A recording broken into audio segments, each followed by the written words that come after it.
এই দেখুন বন্ধুরা, আজ আমি আপনাদের সামনে কোনো ব্লগ ভিডিও শেয়ার করছি না, শেয়ার করছি ছোট্ট একটি ভিডিও, যে ভিডিওটা হতে পারে আপনার কাছে বহুত বড় একটা উপকার। তবে এখন শীত চলে যাচ্ছে, গ্রীষ্মের আগমন। শীত যখন চলে যায় তখন সব থেকে মাথায় ঘোরে যে আমার সোয়েটার, চাদর, কম্বলগুলো কিভাবে তুলে দেবো, তাহলে কাজের অনেক মুক্তি পাওয়া যাবে, হালকা হয়ে যাবে। তো আমি কিভাবে কম্বলগুলো কাচি সেগুলোই আপনাদের সাথে শেয়ার করলাম।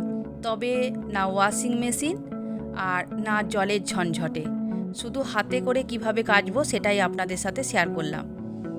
এখানে নিয়ে নিয়েছি কিছুটা পাউডার, যে পাউডার গায়ে মাখা। তবে এই পাউডারটা আমার ঘরে ছিল, যেটা ঘামাচি বা অ্যালার্জি টাইপের বেরুলে সেই পাউডারটা নিয়েছি। আর এইখানে হচ্ছে বেকিং পাউডার। তবে এই দুটো একসাথে মিক্স করে নেব। আপনারা সকলেই জানেন যে এই বেকিং পাউডারের অনেক কাজ জীবাণু মুক্ত করা। তো আর এই পাউডারটা আমার আরও ভালো হয়েছে, যেটা ইচিং হবে না। আর আপনারা তো সকলেই জানেন এখন ডাক্তারে এখন এই ব্ল্যাঙ্কেট ইউজ করতে মানাই করে দিচ্ছে সবাইকে, বলছে আগেকার পদ্ধতিতে লেপ ব্যবহার করাই ভালো, যাতে কটনের কাভার দেয়া থাকে, কাভারটা কেচে নিলেই হয়ে যায়। তবে ব্ল্যাঙ্কেট নিয়ে বহুত সমস্যা।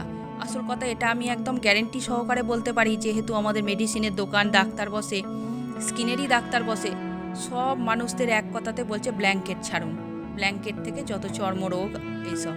তো সেই জন্যই আমি এখানে কিভাবে কীটাণু মুক্ত করা যায় সেটা আপনাদের সাথে দেখাচ্ছি। এই যে পাউডারটার বেকিং সোডাটা দেখলেন, আমি বিছানার মধ্যে ব্ল্যাঙ্কেটটা ফেলেছি। তবে ব্ল্যাঙ্কেটটা আমার অনেকটা বড়, সেই জন্য ধীরে ধীরে সব জায়গাগুলো আমি হাতে করে ছড়িয়ে দিচ্ছি এইভাবে, যাতে স্যাঁতস্যাঁতে ভাব, এতদিন ইউজ করার পর একটা দুর্গন্ধ ভাব থাকে, তো সেটাকে যাতে চলে যায়। আর এইভাবে গোটাটা হাতে করে আমি চাড়িয়ে ভেতরে ঢুকিয়ে দিলাম। তবে আপনি ব্রাশও ইউজ করতে পারেন, এটা কাপড় কাচার ব্রাশ আমার নতুন রাখা ছিল, এইভাবে যাতে রোঁয়াগুলো না উঠে যায়, উল্টো দিকে না করে সোজাসুজিভাবে এইভাবে স্মুথ করে হাতে করে, হাতটা যেদিকে স্মুথ হচ্ছে হাতে করে দেখে নেবেন, ধীরে ধীরে এটাকে এরকম করে করে ঢুকিয়ে দিতে হবে। তো মোটামুটি আমি এখন এটাকে এইভাবে পাউডার আর বেকিং সোডা মাখিয়ে পুরোটা চাড়িয়ে এখন রেখে দিয়েছিলাম কিছুক্ষণ। আর এটা আপনি রাত্রিরেও করে রাখতে পারেন, যেটা সকালবেলায় দিতে পারেন। আর একটি পাত্রে হালকা সুষুম গরম জল নিয়েছি, তাতে দিয়ে দিলাম ভিনিগার, আর দিয়ে দিলাম ডেটল, ডেটল তো জানেন কীটাণুমুক্ত করে, আর দিয়ে দিলাম শ্যাম্পুর পাউচ, মাত্র 2 টাকার শ্যাম্পুর পাউচ। একদম অল্প খরচে আপনার একদম পরিষ্কার হয়ে যাবে ব্ল্যাঙ্কেট। এই দেখুন, খালি একটুখানি ধৈর্য ধরে করতে হবে। ভালো করে জলটা এখন হাতে করে খুলিয়ে নিলাম।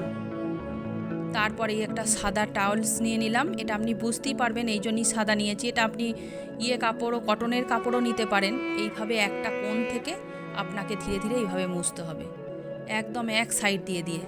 তবে আপনি মুছতেই একদম আপনি বুঝতে পারবেন যে ঠিক একদম কোন দিক থেকে কতটা মোছা হলো। এই দেখুন, আপনি অবশ্য ভালো করে কালারটার দিকে তাকালে বুঝতে পারবেন কোন দিকটা আপনার পরিষ্কার হয়ে যাচ্ছে। এই যে বারবার করে এটাকে চুবিয়ে টিপে নিগড়ে নিয়ে, আর এই যে দিকটা হয়ে যাচ্ছে সেদিকটা এইভাবে ফোল্ড করে রাখবো, আর ধীরে ধীরে এইভাবে গোটা ব্ল্যাঙ্কেটটাকে মুছে নিতে হবে, এই যে টিপে টিপে।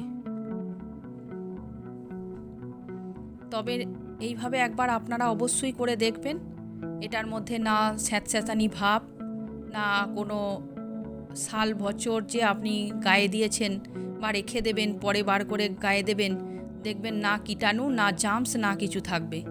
আর এমন এটা আরামদায়ক যে মানুষের কাভার করতে চায় না, একদম মনে হয় রাত্রিরে হলেই ব্ল্যাঙ্কেটটা টেনে গায়ে দিয়ে নিই। লেপের ব্যবহার তো চলেই গেছে। চলুন, যদি এটাকে গায়ে দিতে হয় তবে এইভাবে পরিষ্কার করে ধুয়ে, এইভাবে দেখুন কম্বলটা আমার একদম দেখি মনে হচ্ছে, দেখুন ঘুরিয়ে ঘুরিয়ে দেখাচ্ছি, পুরো পরিষ্কার হয়ে গেছে। তবে এটাকে একবার নিয়ে গিয়ে আমি একবার রোদে দিয়ে আসবো, এটা তো আর ঢুকিয়ে রাখা যাবে না। এই যে স্যাঁতস্যাঁতানি ভাবটা হয়েছে চারিদিকে, গরম জলে ভিজিয়ে ভিজিয়ে রেখেছি দেখুন। আর এটা যদি আপনি ওয়াশিং মেশিনে কাচেন, দেখবেন রোঁয়াগুলো ধীরে ধীরে উঠে যাবে। আর হাতে কাচতে এইসব জিনিস জলে দেওয়ার পর কতটা ভারী হয়ে যায় বলুন দেখিনি। চলুন, আমার কমপ্লিট ব্ল্যাঙ্কেট পুরো পরিষ্কার হয়ে গেছে, একদম রোদেও দিয়ে দিয়েছি। কেমন লাগলো আমার টিপসটা আপনারা অবশ্যই জানাবেন। ভালো থাকবেন, সুস্থ থাকবেন, শীঘ্রই দেখা হবে পরের একটা ভিডিওতে।